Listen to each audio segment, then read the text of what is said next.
Sir Gandikota అమ్మాయి హత్య కేసుకు సంబంధించి రోజుకో ట్విస్ట్ బయటపడడం మనం చూస్తున్నాం సార్. ఇప్పుడు వాళ్ళ తల్లి కూడా కన్ఫ్యూస్ అయిపోయింది. అంటే బ్రదర్స్ ఇద్దరు ఏ విధంగా చంపారో దానికి సంబంధించి ఈమె కూడా ఇన్ఫర్మేషన్ ఇచ్చినట్టు ఆ బ్రదర్స్ కూడా కన్ఫ్యూస్ అయ్యారు. ఎలా చంపారు, ఆ చంపేటప్పుడు ఆ అమ్మాయి రియాక్షన్ ఏంటి, ఇవన్నీ కూడా మొత్తం కూడా రిమాండ్ రిపోర్ట్ లో చెప్పేసినట్టుగా తెలుస్తుంది సార్. మరి వాళ్ళు ఏం చెప్తున్నారు, ఈ ఇన్వెస్టిగేషన్ మరి ఇక్కడి వరకు వచ్చింది, సో దీనికి సంబంధించి ఎంటైర్ గా ఉన్న అప్డేట్స్ ఏంటి సార్, మీరేం చెప్తారు?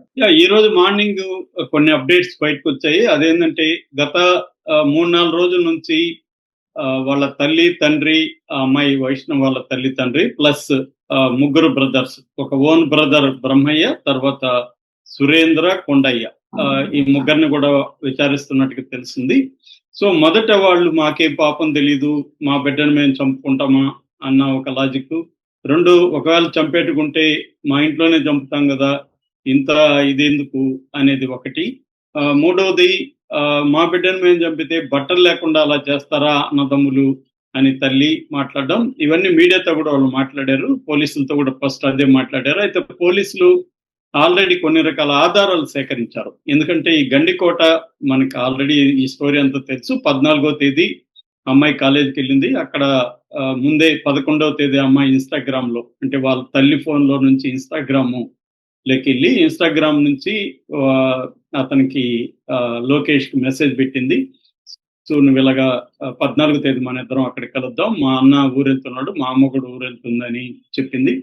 అది వీళ్ళకి అర్థమైంది, వీళ్ళు చూశారు. దాంతో వీళ్ళు ప్లాన్ వేసుకున్నారు. ఈ అమ్మాయి మారేటిగా లేదు, ఈ అబ్బాయి కూడా మారేటిగా లేదు, చంపేద్దామని డిసైడ్ అయ్యారు. డిసైడ్ అయ్యి వీరు ఒక ప్లాన్ వేసుకున్నారు. అక్కడ ఏంటంటే గండికోట దగ్గర వీళ్ళ బంధువులు కూడా ఉన్నారని చెప్తున్నారు.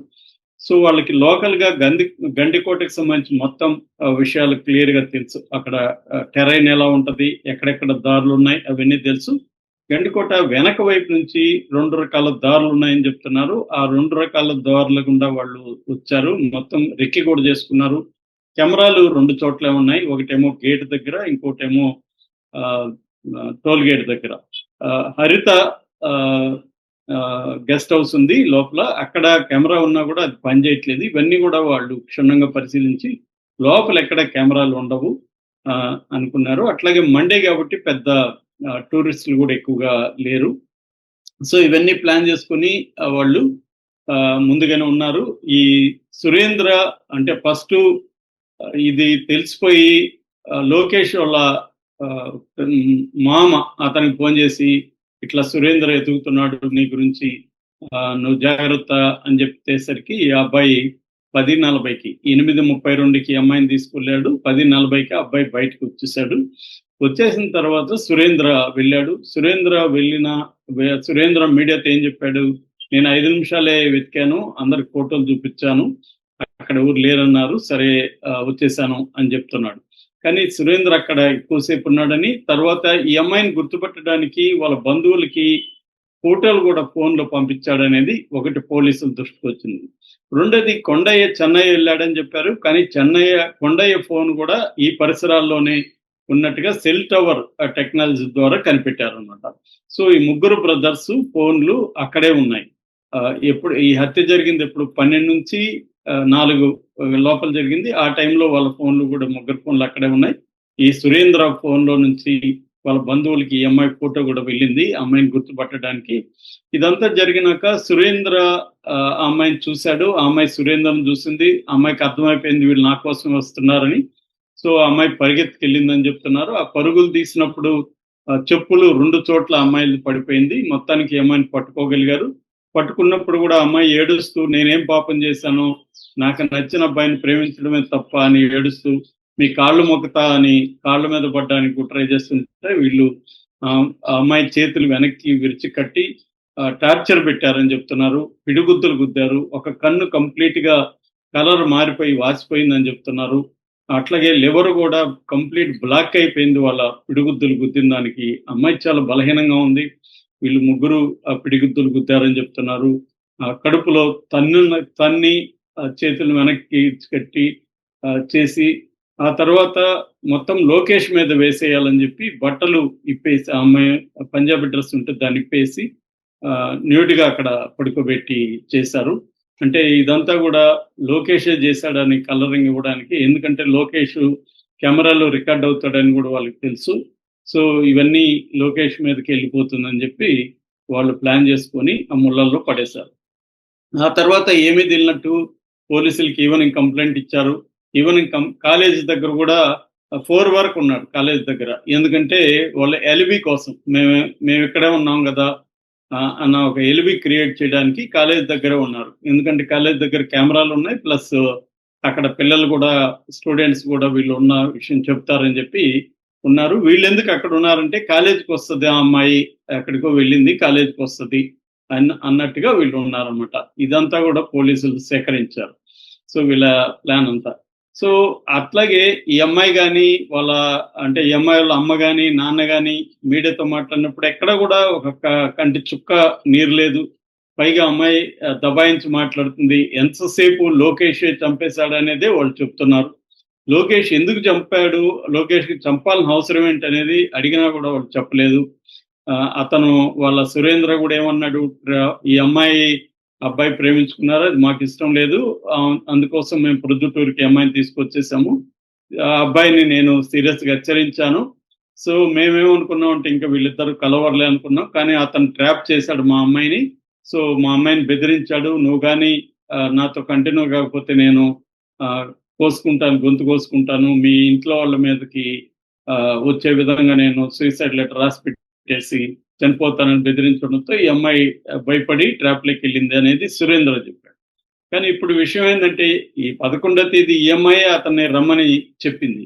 అంటే అర్థమేమి, అమ్మాయి భయపడి కాకుండా ఇష్టపూర్వకంగానే అతనితో కంటిన్యూ అవుతుంది అనేది చెప్తున్నారు.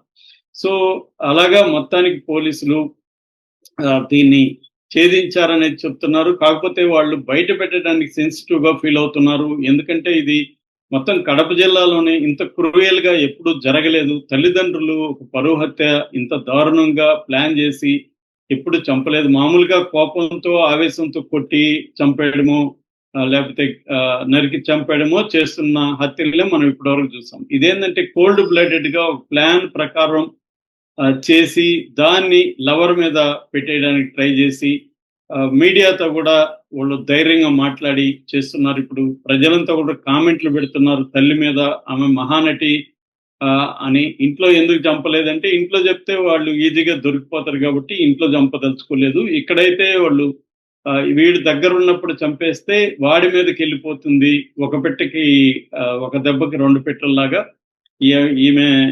ఈమెను చంపేస్తాము, వాడు జైలుకి వెళ్ళిపోయి వాడికి శిక్ష పడిపోతే వాడు కూడా జైల్లో ఉంటాడు అన్న ఒక ఖతర్నాక్ ప్లాన్ వీళ్ళు వేశారు. సో సొంత తల్లే దీన్ని ఆర్గనైజ్ చేసినట్టుగా చెప్తున్నారు బ్రదర్స్ కి, ఈ పిల్లని వేసేయండి, ఈ పిల్ల ఉండడం వల్ల మన పరువు పోతుందని. నిజానికి వాళ్ళ ఆర్థికంగా కూడా పెద్దగా ఉన్నవాళ్ళు కాదని చెప్తున్నారు. సో పరువు పేరుతో ఇంత దారుణంగా ఒక 17-16 ఏళ్ళ అమ్మాయిని అది కూడా కొట్టి చిత్రహింసలు పెట్టి పిడిగుద్దులు గుద్ది కంటి మీద కూడా గుద్దులు పెట్టి అమ్మాయి ఏడుస్తూ ప్రాధేయపడుతున్నా కూడా నన్ను వదిలేయండి అన్న అంటుంటే కూడా అమ్మాయిని వదలకుండా అతి దారుణంగా చంపి బట్టలు విప్పి ఇంత చేశారంటే వీళ్ళు ఎంత క్రూయల్ గా ఉన్నారు ఈ ముగ్గురు బ్రదర్స్ అనేది ఇప్పుడు అందరూ చర్చించుకుంటున్నారు. మరోవైపు లోకేష్ ని కూడా పోలీసులు 10 రోజులు అయితే ఉన్నా కూడా తమ అధీనంలో పెట్టుకున్నారు. మేబీ లోకేష్ మీద కూడా పోక్సో కేసు పెట్టే అవకాశం ఉంది. ఎందుకంటే ఈ అమ్మాయి మైనర్ కాబట్టి, మైనర్ తో అతను అఫైర్ పెట్టుకున్నాడు కాబట్టి పోక్సో కేసు కిందకి వస్తుంది.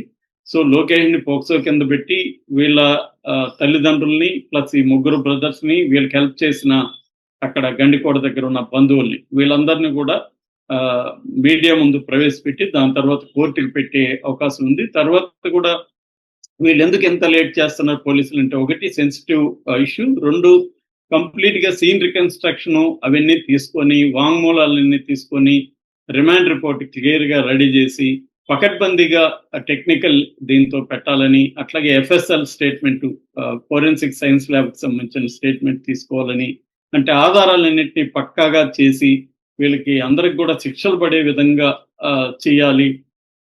లేట్ అయినా కూడా దీన్ని పక్కా చేయాలని దాదాపు 50 మంది పోలీసులు వివిధ బృందాలుగా ఏర్పడి చేస్తున్నట్టుగా తెలుస్తుంది. ఏదేమైనా ఇది సొంత తల్లి, సొంత బ్రదర్స్ ముగ్గురు కలిసి ఈ అమ్మాయిని చంపడం మాత్రం ఒక షాకింగ్ విషయంగానే మనం చెప్పుకోవాలి. Okay sir, thank you so much.